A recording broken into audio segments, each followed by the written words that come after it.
Hi dear friends, ഞാൻ നിങ്ങളുടെ സ്വന്തം സ്മിത വില്യം. ഇന്ന് ഞാൻ നിങ്ങളുടെ ഫ്രണ്ടിൽ അവതരിപ്പിക്കാൻ പോകുന്നത് HIV എന്ന മാരക രോഗത്തെക്കുറിച്ചാണ്.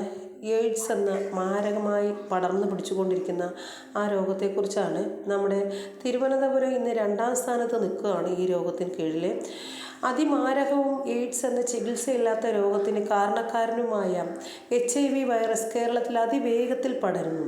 15 മുതൽ 24 വയസ്സ് വരെയുള്ള യുവാക്കളിൽ HIV ബാധ തുടർച്ചയായി ഉയരുന്നുവെന്നാണ് ആ റിപ്പോർട്ട് ചൂണ്ടിക്കാണിക്കുന്നത്.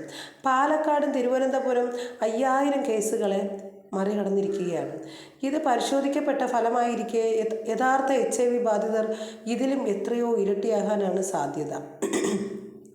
എന്നാൽ ആരോഗ്യവകുപ്പ് ആശങ്കപ്പെടുന്നത് രാജ്യത്തെ മറ്റ് സംസ്ഥാനങ്ങളെ അപേക്ഷിച്ച് താരതമ്യേന കുറഞ്ഞ HIV ബാധിതരും എയ്ഡ്സ് രോഗികളും ഉണ്ടായിരുന്ന കേരളത്തെ ഞെട്ടിച്ചുകൊണ്ടാണ് ഓരോ ദിവസത്തെയും വ്യാപനം. 2022 സംസ്ഥാനത്തെ ആകെ രോഗികളിൽ 9% പേർ 15 വയസ്സിനും 24 വയസ്സിനും ഇടയിൽ പ്രായമുള്ളവരായിരുന്നു. 2023 അത് 12% വർദ്ധിച്ചു. 2024 14.2% ഉയർന്ന നിരക്ക്. അത് 2025 ആയപ്പോൾ തന്നെ ഏപ്രിൽ ഒക്ടോബർ മാസത്തെ ഭൂമിയിൽ നിന്ന് ഇല്ലാതാക്കുക എന്നൊരു ലക്ഷ്യത്തോടു കൂടിയാണ് ഇപ്പോൾ ലോകാരോഗ്യ സംഘടന മുന്നോട്ട് നീങ്ങുന്നത്. അപ്പോൾ ഇന്നത്തെ ഈ ദിവസത്തിൽ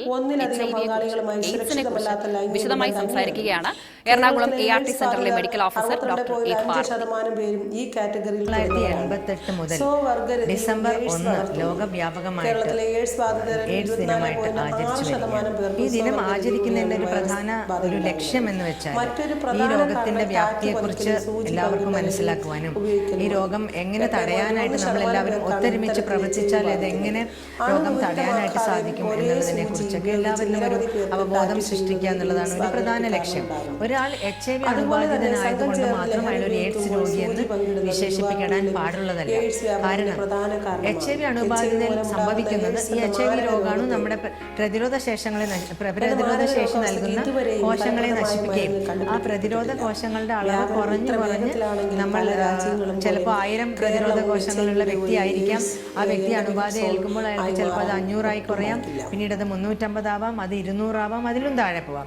അപ്പോൾ 200 150 ആ കണക്കിലുള്ള CD4 കോശങ്ങൾ അല്ലെങ്കിൽ നമ്മുടെ പ്രതിരോധ കോശങ്ങളുടെ അളവ് 200-ൽ താഴെ പോകുമ്പോഴാണ് നാം ആ വ്യക്തി എയ്ഡ്സ് എന്നുള്ള ഒരു അവസ്ഥയിലേക്ക് എത്തിയെന്ന് നാം വിശേഷിപ്പിക്കുക. അവിടെ എയ്ഡ്സ് എന്നുള്ളത് ഒരു രോഗമാണെന്ന് നമുക്ക് പറയാൻ പറ്റില്ല, അതൊരു രോഗത്തിൻ്റെ അവസ്ഥയാണ്. എയ്ഡ്സ് എന്നുള്ള അവസ്ഥയിൽ എത്തിയാൽ പോലും ഒരു രോഗി ഉറപ്പായിട്ട് മരിക്കുമെന്ന് നാം പറയാൻ കഴിയില്ല. കാരണം പല വ്യക്തികളും ചിലപ്പോൾ ചികിത്സാ കേന്ദ്രങ്ങളിൽ എത്തുന്നത് എയ്ഡ്സ് എന്നുള്ള അവസ്ഥയിൽ എത്തിയിട്ട് തന്നെയാണ്.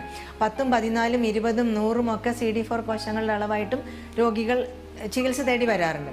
അപ്പോഴും അവർക്കൊരു സാധ്യതയുണ്ട്. അയാൾ മരുന്ന് ഒരു ദിവസം പോലും മുടങ്ങാതെ ജീവിക്കുകയാണ്, നല്ല ആഹാരം കഴിച്ചുകൊണ്ട് നല്ല ജീവിതശൈലി ഉണ്ടാക്കിക്കൊണ്ട് അത്തരത്തിലുള്ള ഒരു വ്യക്തിക്ക് ധൈര്യമായിട്ട് വേണമെങ്കിൽ 120 വർഷം വരെ ആരോഗ്യത്തോടെ മറ്റേതൊരു വ്യക്തിയെ മാതിരി ജീവിക്കാം, വിവാഹം ചെയ്യാം, കുട്ടികളുണ്ടാവാം, എല്ലാം ഒരു സാധാരണ വ്യക്തിയെമാരി ജീവിക്കാനും സാധിക്കും.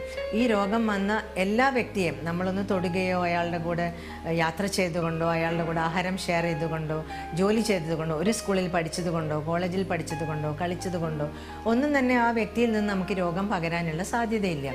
അതുകൊണ്ട് തന്നെ അതിൻ്റെ അർത്ഥം എന്താണ്? ഇത്തരത്തിലുള്ള വ്യക്തികളെ നമ്മൾ മാറ്റി നിർത്തരുത്, അകറ്റി നിർത്തരുത്.